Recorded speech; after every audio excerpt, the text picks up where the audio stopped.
Oke,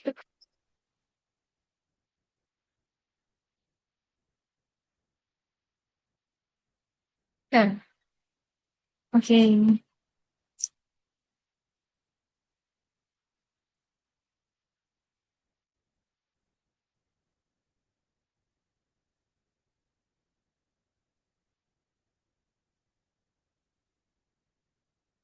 Halo teman-teman semuanya. Halo teman-teman semuanya. Oke. Assalamualaikum warahmatullahi wabarakatuh. Halo teman-teman semuanya. Perkenalkan, saya Alifah Nakia dengan NIM 10021824294290067. Di sini akan mempresentasikan review jurnal saya melalui PPT. Nah, saya ini mereview jurnal tentang bal pada yogurt. Nah, Bali itu apa sih? Bali itu bakteri asam laktat. Lalu, em, di sini saya mengerjakan tugas dari mata kuliah mikrobiologi pangan dari dosen pengampu Ibu Dwi Indasari SPI MSc. Lalu selanjutnya, nah, em, dapat kita lihat di sini ada yogurt. Nah, dapat kita lihat di sini yogurt itu apa sih? Bal itu apa sih? Kayak, seperti yang saya sebut sebelumnya, bal itu adalah bakteri asam laktat, teman-teman. Nah, bakteri asam laktat ini ialah yang membantu proses fermentasi pada yogurt. Nah, dapat kita lihat di sini, menurut Nugrahani et al. 2020, yogurt merupakan produk fermentasi dari susu sapi dengan penambahan bakteri asam laktat. Nah, bakteri asam laktat digunakan dalam jurnal ini adalah Lactobacillus plantarum.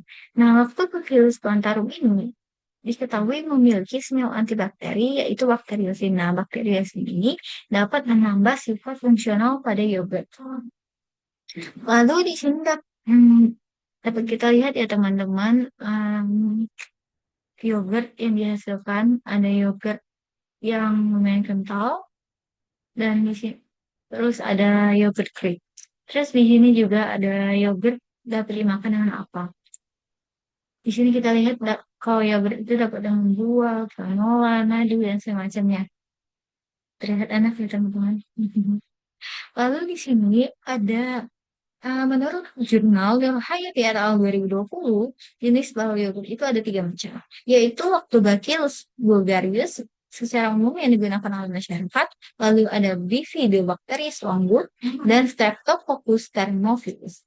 Nah, ketiga bakteri ini memiliki aktivitas antibakteri yang sama seperti bakteri yang pada jurnal sebelumnya, yaitu terhadap kalau dari jurnal ini itu terhadap bakteri patogen.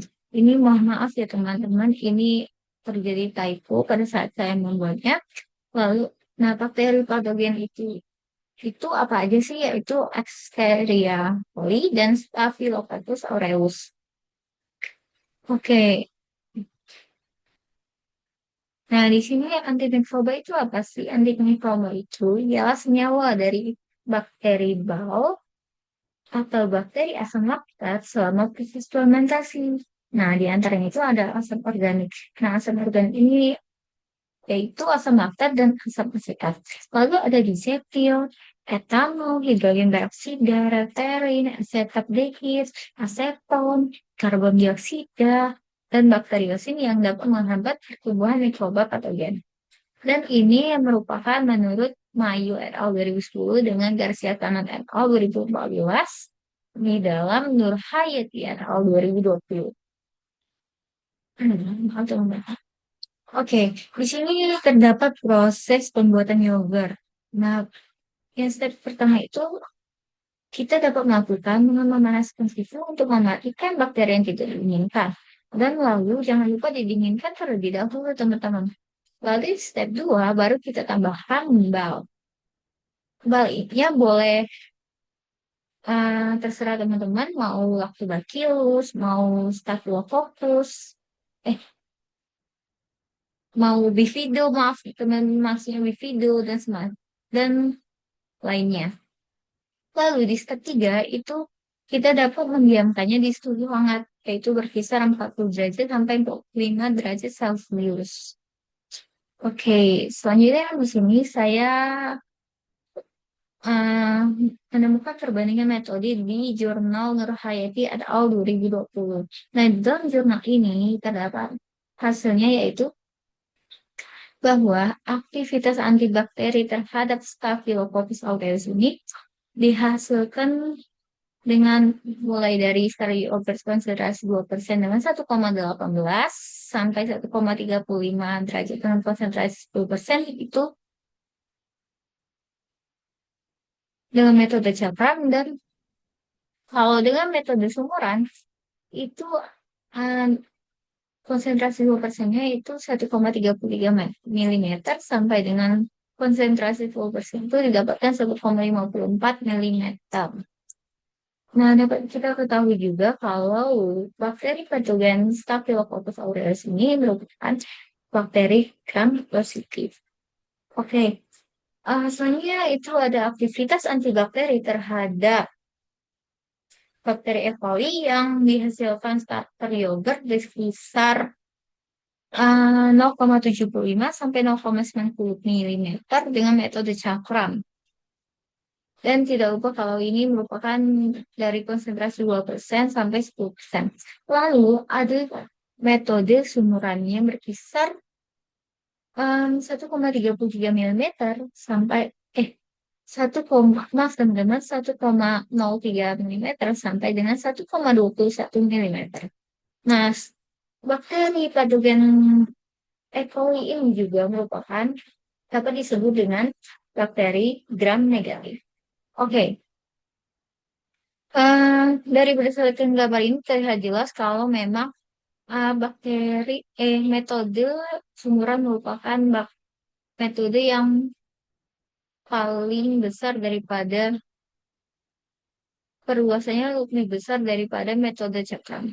Nah, di sini juga ada kesimpulan dari jurnal tersebut, yaitu berdasarkan penelitian diperoleh hasil bahwa dengan metode sumuran diperoleh aktivitas antibakteri lebih besar daripada metode cekam untuk bakteri E. coli maupun bakteri Staphylococcus aureus. Oke, selanjutnya. Nah, selama fermentasi ini, um, bal itu memecah apa sih? Bal itu memecah laktosa menjadi asam laktat dengan disertai produk disetil dan CO2 atau karbon dioksida. Nah, itu menurut pada jurnal Sulistiyawati tahun 2024. Lalu, berapa lama sih fermentasi pada yogurt? Menurut Kertia nih, tahun 2025, fermentasi itu berpengaruh nyata terhadap bakteri asam. Nah, mereka ini meneliti yogurt pisang Mas Bali dengan hasilnya dengan terbaik mereka yaitu fermentasi 16 jam.